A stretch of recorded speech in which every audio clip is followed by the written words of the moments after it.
Morning, জয় জগন্নাথ বন্ধুরা। আমি পলির এই ছোট্ট সংসারে তোমাদের সকলের সাথে। আশা করি সকলে ভালো আছো, আমরাও ভালো আছি। এই যে দেখো ঘন্টেশ্বর যাচ্ছি, ছেলে সেই মানত আছে। এইবার এসছি সব মানত শোধে দিয়ে যাবো, নাহলে মানত আর শোধ করতে করতে আমি শেষ হয়ে যাচ্ছি। আর এই যে বাঁশের পোল পার হয়ে যেতে হবে সেই প্রান্তরে। আর এই যে নদী, আমার মেয়েকে ধরতে হবে নাকি রে?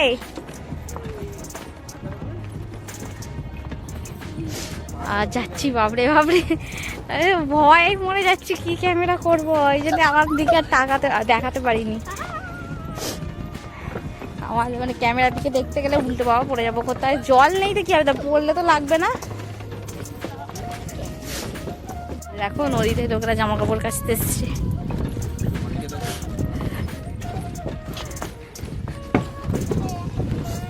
সমাজ আমার মেয়ে আসছে।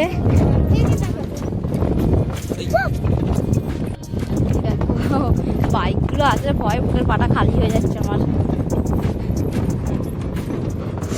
বাবারে, ওমা গো ওমা গো।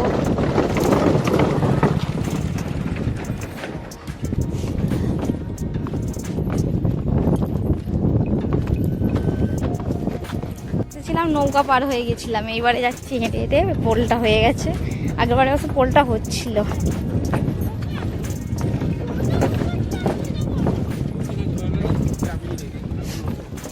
তো বড় পোল, সেই প্রান্ত থেকে হেঁটে হেঁটে আসছি। বাপরে বাপ, কোথা থেকে আসতে হলো। ওরা দাঁড়িয়ে আছে। এসে গেছি ঘন্টেশ্বর, কিন্তু এখানে বাজারে এসেছি। বাজার থেকে কিছু কেনাকাটি আছে, সেগুলো কিনবো। দেখো কতদিন পর এই যে ওয়েস্ট বেঙ্গলের বাজারে আসলাম। আমি এমনিতেও বাবার বাড়ি আসলে খুব একটা বেশি বাজারে আসা হয় না। বাজারে ওপর দিয়েই যাতায়াত করি, কিন্তু খুব একটা বাজারের ভেতরে মানে ঢুকে ঘোরাফেরাগুলো হয় না। তার কারণ হচ্ছে, আমি যখন বাজারে যাই, আমাদের উদয়নারায়ণপুর বাজারের উপর দিয়ে যাতায়াত করি, নামি না, সেইভাবে নামার প্রয়োজন হয় না। আমাদের চাষবাসের মানুষ, সব কিছুই সবজি প্রায় সময় ওই যা থাকে ঘরে ম্যানেজ হয়ে যায়, এরকমই। আর আজকে ঘন্টেশ্বর এসেছিলাম। এটা হচ্ছে হুগলি ডিস্ট্রিক্ট, তোমরা তো সবাই জানো যারা ঘন্টেশ্বরের ব্যাপারে জানো। আর এসেছি, আর এখানে কি বলতো, তাজা পুরো সবজি দেখছি, কি ভালো লাগছে বলার নয়। আমি তো বারে বারে বলছি কিছু একটা কিনে নেব। আমার বোন তো সেই রেগে ফায়ার হয়ে যাচ্ছে আমার উপরে, বলছি তুই এখানে সবজি কিনতে এসেছিস, তুই এখানে যা করতে এসেছিস কর।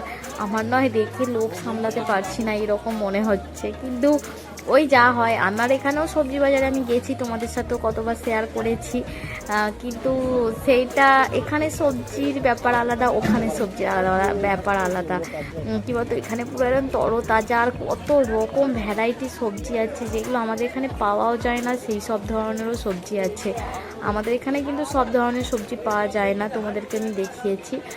আর এখানে মেন আমি ওল খুঁজতে এসেছি। আমার ছেলের মানত ছিল ওল আর ফুড কড়াই, যে হোলির সময় যে ফুড কড়াই বিক্রি হয়, সেই ফুড কড়াই আর ওল দিয়ে। এই যে এই মেসুমশাইয়ের কাছে ওল দেখতে পেয়ে গেছি। টাকা যা দাম বলে ভেবে রেখেছিলাম না, আমি মানে ওলটা নিয়েই তবে যাবো। দেখো এখানে মিষ্টি কিনতে আসছি, 1 ঘন্টা দূরে হেঁটে হেঁটে। রাস্তা থেকে দাঁড়িয়ে মিষ্টি নিতে বলতাম, নিল না। এবার হেঁটে হেঁটে চলো।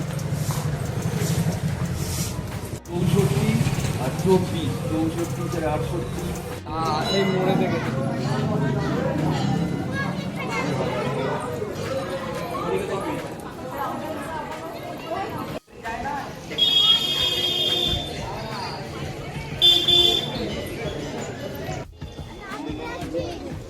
এই যে দেখো, এখানে আবার ঠাকুরের এখানে রান্না হচ্ছে, কিসের রান্না জানি না,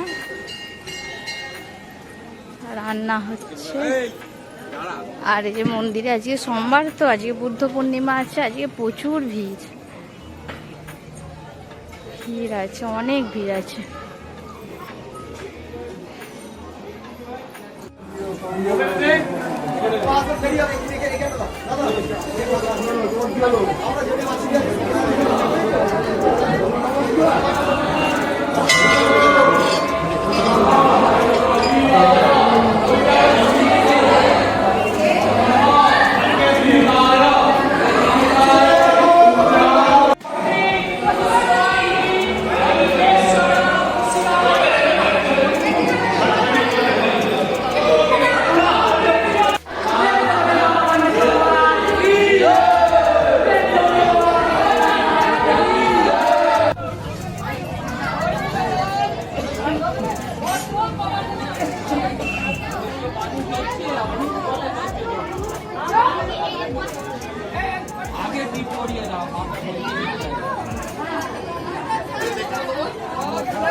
আগের বারে ঘণ্টেশ্বর এসেছিলাম, পুজো দিয়েছিলাম, ফাঁকা পুরো ভিতরে, তোমাদের সাথে ঠাকুরকেও শেয়ার করেছিলাম, কেন এখানে ক্যামেরা করতে দেয়, কোনো অসুবিধা নেই।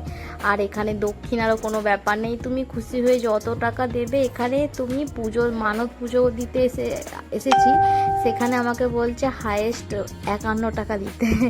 ভাবো তো, তারপরে তুমি যত টাকা খুশি হয়ে দিতে পারবে সেটা দেবে, তুমি তোমার ব্যক্তিগত ব্যাপারে এরকম। আর কোনো মানে তোমার কোনো বাধা ধরার বলবে না যে 1000 টাকা দাও, 500 টাকা দাও, এত টাকা দাও, কিচ্ছু নয়। এখানে মানে ভালো করে ঠাকুরের সামনে কখন থেকে মন্ত্র টন্ত্র বলে পুজো করাবে, কিন্তু আজকে যাকে ভাগ্যটায় হয়তো ছিল না, সেই কারণে আমরা হচ্ছে যে ওই ঠেলা ঠেলি করে পুজো দিয়েছি, যাকে মানত দেওয়া হয়েছে সব। আর আবার যখন আসবো আবার তোমাদের সাথে শেয়ার করবো। আর এইটা কি গাছ একটা বেশ বললো, ভুলে গেছি নাম। আর দেখো এখানেও সবাই জল ঢেলে যাচ্ছে, আমি অনেক কিছু জানি না। আর ওইখানে দেখো ষষ্ঠী মাতার মন্দির লেখা আছে, তারপর পীর বাবার মন্দির, এগুলো সব আছে। আর আমি কি বলতো, এটা নিয়ে দুবার এলাম। আমার বোন ও আসতো মাঝে মাঝে, বিয়ের আগে ওর বরের সাথে এসেছে, বিয়ের পরও এসেছে। আমি খুব একটা বেশি আসিনি আর জানিও না। আর এখানে দেখো গোপালকে কি সুন্দর দেখতে লাগছে, খুব সুন্দর লাগছে। কেমন লাগছে ভিডিওটা অবশ্যই কমেন্টে আমাকে জানিও।